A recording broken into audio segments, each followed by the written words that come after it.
Bonjour tout le monde, j'espère que vous allez bien. Aujourd'hui, je vais vous parler de I Love You, un drama japonais de 10 épisodes qui est sorti cette année. Le drama a été réalisé par Okamoto Shingo, Fukuda Ryosuke, Kato Akiko.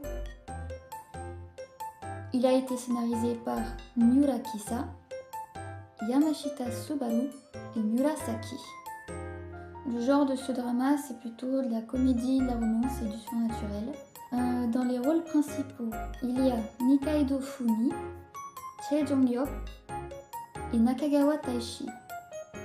Dans les rôles secondaires, nous avons Yamashita Mizuki, Sugimoto Teta, Tatekawa Shiraku, Shimizu Hiroya, Narumi Yui, Itose Soichi, Yunri et Goriken.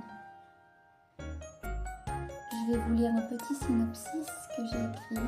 Après un accident, Motomiya Yuri se découvre un pouvoir. Elle peut lire les pensées des gens lorsqu'elle les regarde dans les yeux.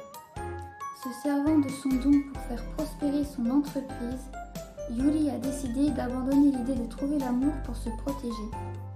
Ses plans sont déjoués quand elle rencontre Yoon Tae-ho, un étudiant coréen dont elle est incapable de comprendre les pensées. Ce garçon au tempérament joyeux et positif est-il la clé pour redonner espoir à Yuri de vivre le grand amour auquel elle a dû renoncer? Pour parler un petit peu des deux personnages principaux, donc Motomiya Yuri, qui est une jeune femme qui a eu son don suite à un accident. Elle est PDG de sa propre entreprise. Au niveau de sa personnalité, elle est une personne chaleureuse et gentille.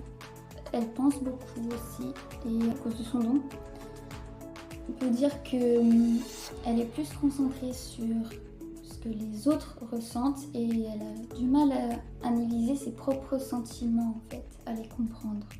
C'est quelqu'un de très gourmand aussi. Si vous regardez, vous allez voir, elle adore manger au point où elle s'énerve quand elle est affamée. Pour Yoon Tae-ho, donc c'est un étudiant coréen qui vit au Japon depuis 2 ans. Il parle le japonais assez couramment. Il se débrouille très bien au quotidien. Il fait des petits boulots à côté aussi. Par exemple, comme livreur de plats à emporter à mi-temps. C'est une personne qui est serviable, honnête. Il est très innocent aussi, il a ce côté enfantin. C'est une personne très joyeuse et positive. Il apprécie les choses simples de la vie. Il est aussi attentionné et bienveillant.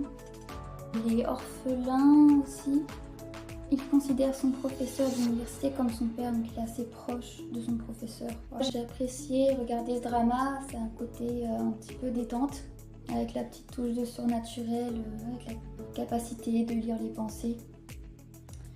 En regardant les yeux, c'est divertissant quoi, si on veut se détendre, pas trop penser à grand chose pour se relaxer. Avec un petit côté baume au cœur avec la romance derrière. Voilà, c'est à peu près tout. Si le cœur vous en dit, eh bien, allez regarder ce drama. Et puis, je vous dis à bientôt pour une prochaine présentation.